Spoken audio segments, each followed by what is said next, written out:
I just returned from attending 4 national conventions from Florida to California and witnessed more than any time I've ever seen in 25 years of being a professional speaker and traveling to conventions all over the world.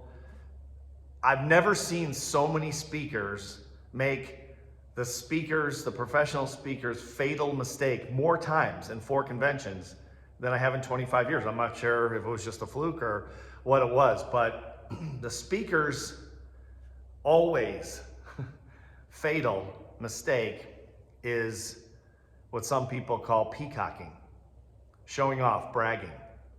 I have never heard more speakers, literally in 4 conventions, talk about flying on their private jet or having multiple jets or islands or mansions or Rolls Royces, or I've never heard so many speakers bragging so just without any filter as I did in the last basically 2.5 weeks on the road. I just never seen anything like it. That is the dumbest thing that you can do as a professional speaker. Why? Because most of the audience is struggling. Most of the audience has never even seen a private jet, never even been in a mansion, never driven a Rolls Royce, not much less, even seen a Rolls Royce or anything like that.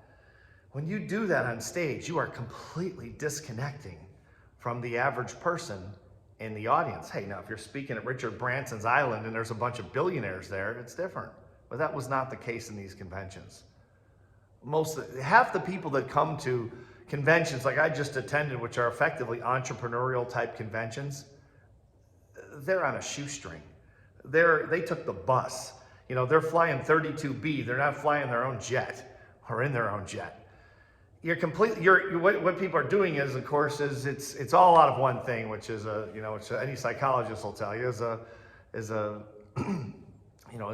obviously a psychological issue with their level of importance. It's an inferiority complex at the basic level. And that's why people brag about things, because they feel inferior and they want to prove to you how great they are. And it's easy to do. And in my early days of speaking, I did it. I don't think as far as I just saw, but it's easy to do because you try to prove to people that you're worth listening to. It's really, really dumb. And if these speakers were 25 years old or 30, even 35 years old, I'd give them some slack, but these were not 35-year-old speakers. These were older speakers talking about all these crazy things, how rich they are. I've never heard so many speakers say, I'm worth hundreds and hundreds of millions of dollars, and all these crazy things. And as a speaker, I'm not doing this to beat up on those speakers, because if I did, I'd be naming them. That's not the point. I mean, that's up to them. If that's what they want to do, it's an amateur mistake. But that's up to them. That will hurt them, obviously. But just to share with you that is the fatal mistake you can make as a speaker, because it's the goal of speaking to an audience as a speaker, as a pro speaker, is connection. It's not trying to impress an audience with how successful you are. They don't care about you. They care about themselves. They want to know how you can help make them successful, not how successful you are. They're struggling. They want hope. They want strategy. They want information. They want tactics. They want something to pull them out of the hole that they're in. And most people are in the hole. So when you're flying 20,000 feet above people, there's no connection. Oh yeah, they might, if they believe you. Do I believe that these speakers are all billionaires? I probably don't believe that, but I guess that doesn't really make any difference at the end of the day. But even if an audience believes all that nonsense, it's foolish to talk about it because it disconnects. It's a purposeful disconnect for the sake of stroking your ego.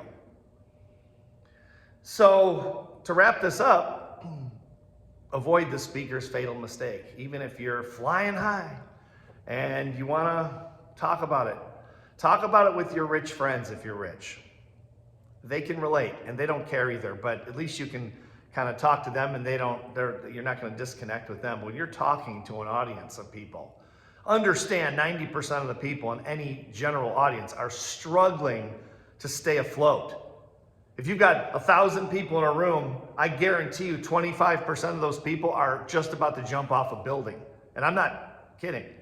I've gotten suicide notes from people as a speaker, because I've reached a lot of people over 25 years, and if you've been out there, you've gotten the same things. I've had people say I was ready to put a gun in my mouth yesterday morning. I mean, you got to understand what really, as a speaker, what really goes on in the general audience, what's really going on in society, especially now.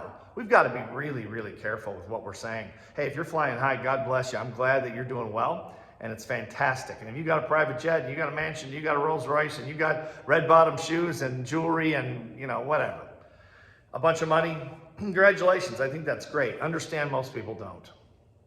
They're looking for hope, not looking for you to show off, not looking for me to show off either. So be very, very careful. Understand, people are sensitive. And even if you succeed at impressing them, because they're young and naive, maybe, or just naive, or just vulnerable, even if you succeed at it, it doesn't help them. It just strokes your fragile ego. And anyone who has to tell people how successful they are has a fragile ego. Just what it is. They need therapy more than they need an audience. This is something Bill Gove taught me years ago, and taught the entire industry. Be very careful of the speaker's fatal mistake, because at the end of the day, for your career, it's fatal. You'll get known for being a peacock, and it's not something people that hire speakers really look up to.